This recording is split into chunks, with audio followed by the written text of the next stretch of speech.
Bone and joint injuries, broken wrist, closed fracture. Come on over. We have a person. We have an arm. Hello, arm. Hello, person. Can I have that? We have an arm. Put it this way for the sake of argument. It's really hurting. Ow. Okay. We've created a splint here. The splint that we've created is piece of wood. I've put a bunch of bandages on it. This could be a blanket. This could be a shirt, whatever you fold it up. And then I've grabbed roller gauze, and this is going to be put in their hand, or their hand's going to rest on it. If you could come here, please. Normally, you would not be moving them around like this if they were injured, but we're doing this to show you on camera. So it's going to look like this.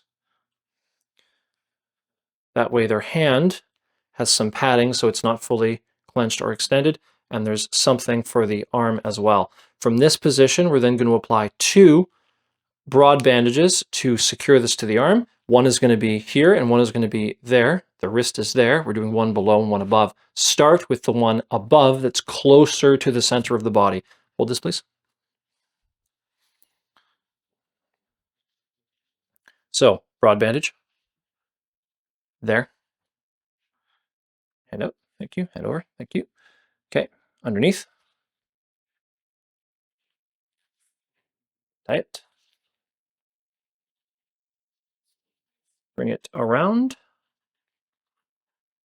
And we'll rotate to demonstrate underneath. We're going to tie it on the bottom into the wood or the press board. You don't need to tighten onto a bleeding wound here because there is no bleeding wound in this case. Okay. So that's on there. Next, second broad bandage. This time on the wrist or above the wrist on the hand. Once again, the wrist is there and we're bandaging here. Okay, pull down there, please. Going to grab this right into the hand, tighten. Bring it around for good measure.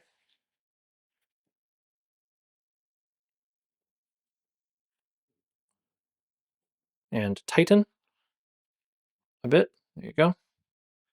And tie it off. Once you can figure out how bandages work. Tie it off on the underside. Okay. Not as needed. So we have that. Now we're going to secure this in a sling. This is going to be the same arm sling that we used in the cut to the palm of the hand. This is going to go right here underneath. We've got point to the elbow, long vertical base. This is going to come around. This is going to come up. So we've got one end in that base coming around the head, one coming up to meet. We're then going to grab this, tie it off, and tighten. So we tighten, and then we tie it off with any knot of your choosing. Doesn't really matter. Okay. This is then going to be widened out if it got punched up to make sure that you can cover as much of the arm as possible. There we go. How you feeling? Okay. Okay, but I mean, it's broken, but you know. Okay, so that's not really moving. They're there. Huzzah. Different version of this in a second. Same thing, open fracture this time. Fracture to the wrist open, so there's bleeding. Okay, so we have open fracture version. So we'll assume that we have on the other side here for demonstration, we have wrist that is bleeding. Treat it like an embedded object. So you'd be holding yourself and going, ow, or something. Yeah, there you go, exactly. That was a whimper. So we're going to have effectively the embedded object on the wrist. It is a protruding bone, but whatever, same type of idea. Have that, and they can secure that as best they can. You're then going to secure this just like you would any embedded object. Just like with embedded objects, don't rip the bone out, okay? Right over top. And actually, we'll move over to this camera so they can see easier. So right over top, same thing. We're going to wrap around We're going to create bookends on both sides, which is a stylistic choice. You can just go directly over top if you want instead, that's fine. And then we're going to secure this underneath and tighten to secure this for the bleeding. We're not moving the wrist too much. Ideally, we don't want to just move this around, right? Exactly. Okay. Okay, we don't want to do that. This can be hidden as necessary in arm, whatever. They're probably holding this to stabilize it or secure it because they're in excruciating pain from a broken bone. Very good. Now, we've done that. We need to immobilize this still. So we're going to take our padded contraption here underneath the arm. Come back over here again. We once again have padded contraption. This time we have the wrist that is open fracture bleeding with bone sticking out, covered for the blood. So there's more here. We've used one triangular bandage for this, and then we're going to have 3 additional, one for the securing here, one for there, and then the sling. So this is a 4 triangular bandage situation. Okay. Take second bandage in this case. Got our triangle, and we fold it over. We then go over top here. They're probably going to be holding all of this because they're in excruciating pain. Secure the top. Tight. Come back over.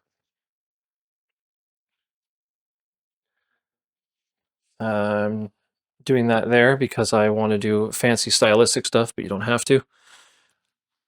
Knot it on the bottom. Knot it on the bottom. Any sort of knot you want. Reef knot's ideal. If you don't know how to do a tie reef knot, who cares? Okay? Knot the bottom. Next. Another bandage. Once again, broad. These could all be shirts or whatever, long strips of cloth. Over top. Not on the wrist. This is on the palm. Tight. Right over.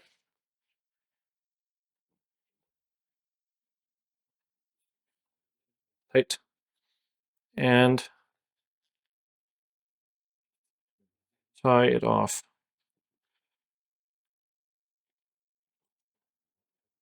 Okay. Knot is necessary. That's 3 bandages. 4th bandage. Point, joint, point, base. Point at the elbow. Base vertical. Around the head. Both ends now. One's around the head, one is down, bringing up together. And tie.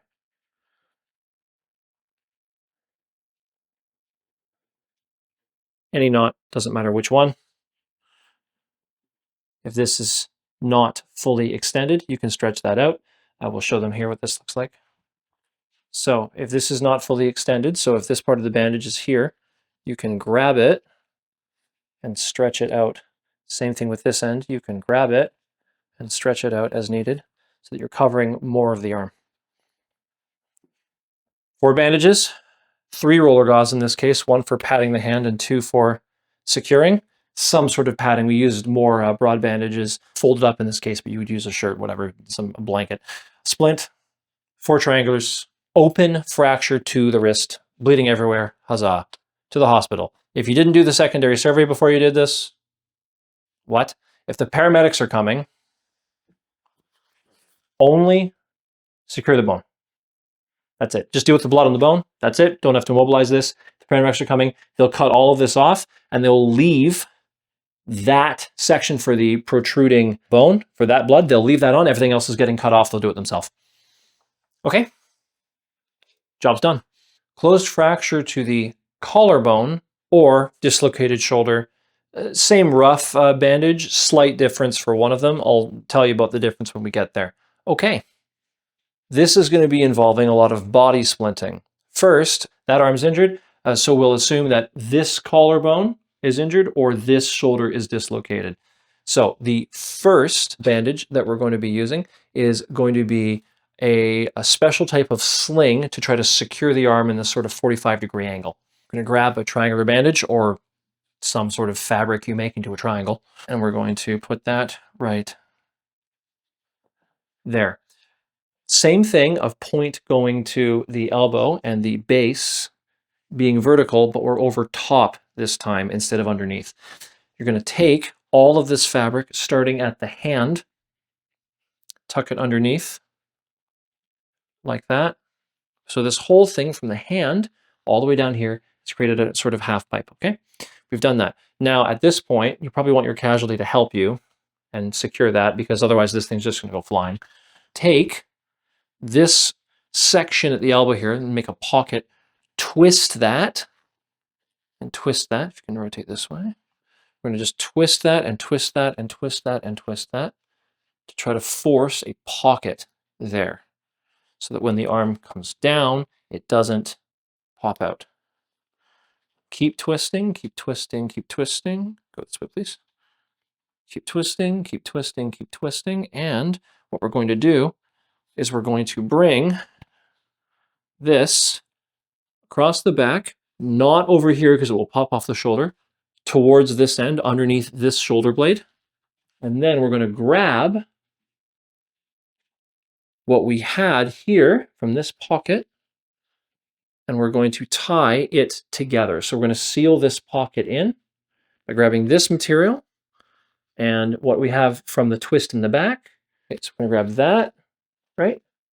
And we're going to tie that off as close to the fingertips as we can get it. So the fingertips, in this case, are right there. We're going to tie the knot as close to them as we can really get without getting too much hair in there and making them get very angry. So we're going to do that. And then we have a knot. Okay, so that's the initial knot. And then you'll notice we have a half pipe, like a tube. It's a pocket.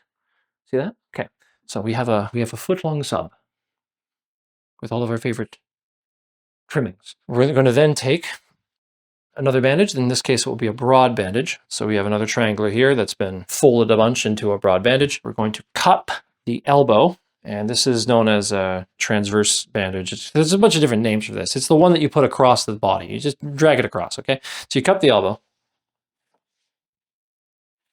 bring it across, arm up, you go underneath,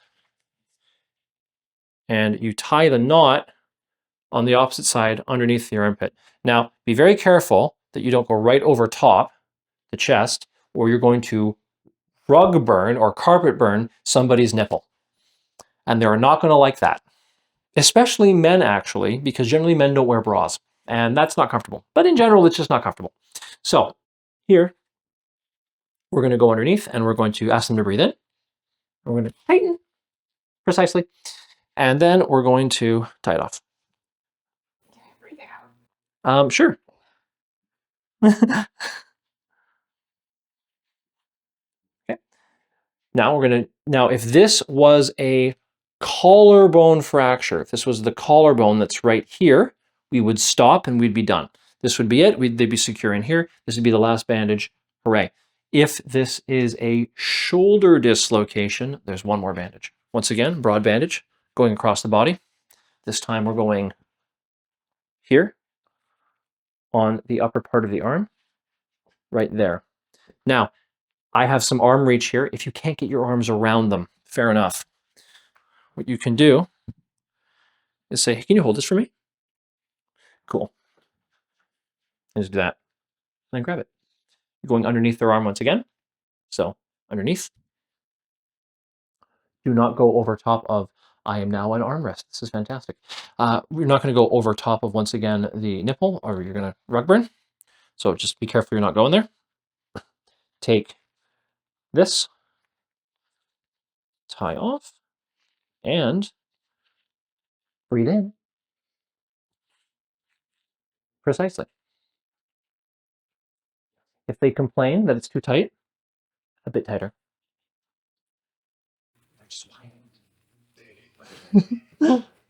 A nurse told me that, so it must be true. Can I breathe out yet? Sure. Okay, so we have this all stuck in here. This is now nice and secured. They're not really moving. And now if you want this much tighter and you think it moves too much, what you can do is you can just grab padding and start ramming it in places. You can just start grabbing padding and putting it in, and it's going to make it tighter until you can just, you just grab a book, put it in, whatever. Lots of padding. Add padding, it'll be fine. Okay, excellent. How do we feel? I guess okay. You're so secure. What do you need? Food. Yeah, you're talking about football, so now I'm hungry. True. Okay. Well, food it is then. Lower limb, fracture, sprained ankle, whatever. We're going to do the ankle. For this, we're going to assume the person is lying down. Usually if someone breaks their ankle or sprains their ankle, they're going to be holding it, lying on the floor. Ideally, you'd lean them back against something, or if they're lying flat on the floor, you can get to that ankle and start bandaging it, etc. So we're on the floor. We have a leg. Which leg? My left. Your left leg. So this leg. You're not going to want to move it around a bunch because that'll hurt them. Ideally, you're only going to want to move the leg one time. So let's do that. You're going to want a blanket or some tough wooden material or something that's fairly rigid. And then you're going to want 2 triangular bandages. So, or some sort of long strip of something that you can use to secure this. Now, what we're going to do is one of these is going to end up underneath the upper part of the lower leg, so just beneath the knee. And one of these is going to end up going underneath the ankle and then around and also underneath this foot. And we're going to kind of create the inner lining of a winter boot or a boot. So to construct all of this, there's a few different methods. The method that I like the most is you take your blanket, you kind of measure it out so that it can go from that knee to below the foot and then up underneath it.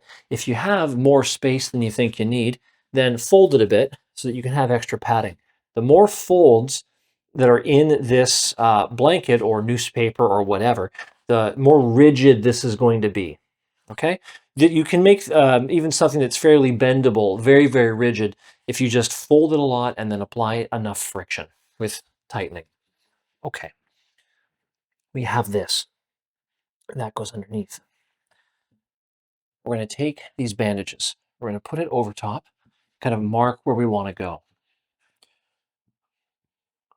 We're going to take this, put it over top like that, so that we have the same distance on both sides.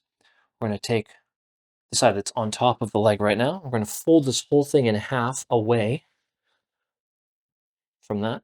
We're going to slide it right beside, and then in one motion, normally I would be doing that from this side, but I want you to see the angle from here.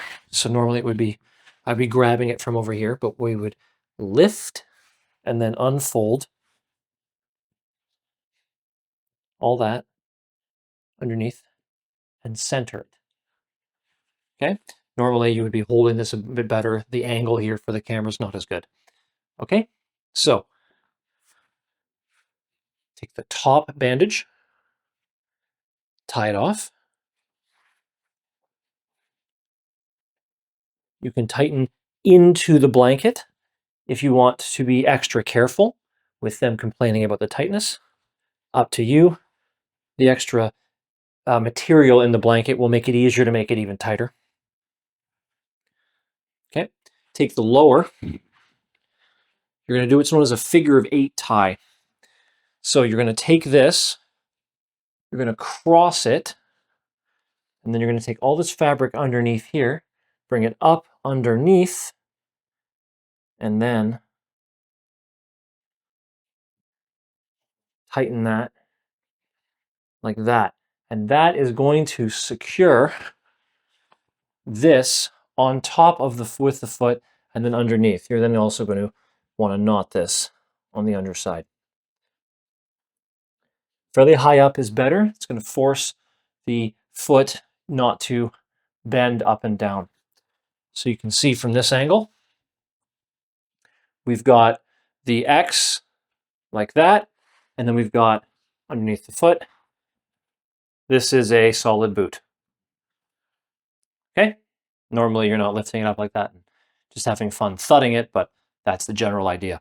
Once you have this, if they're able to walk on it at all, you could do what's known as a human crutch rescue carry and help get them to your car because you're driving them to the hospital or whatever.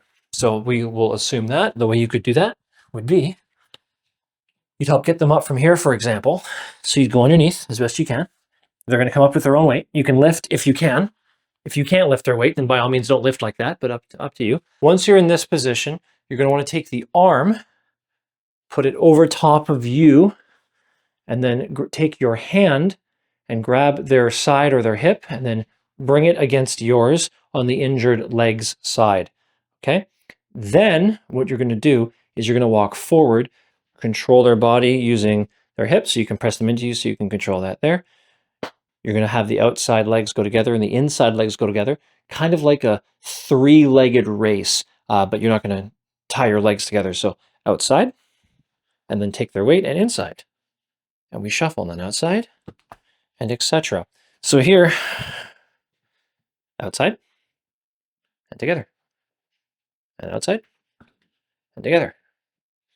And that would be the basic principle or idea with the human crutch, which is normally associated with this type of lift. I don't know if we're putting this in the boner joint section or the rescue carry section or both, but we might just put it in both. Okay, cool.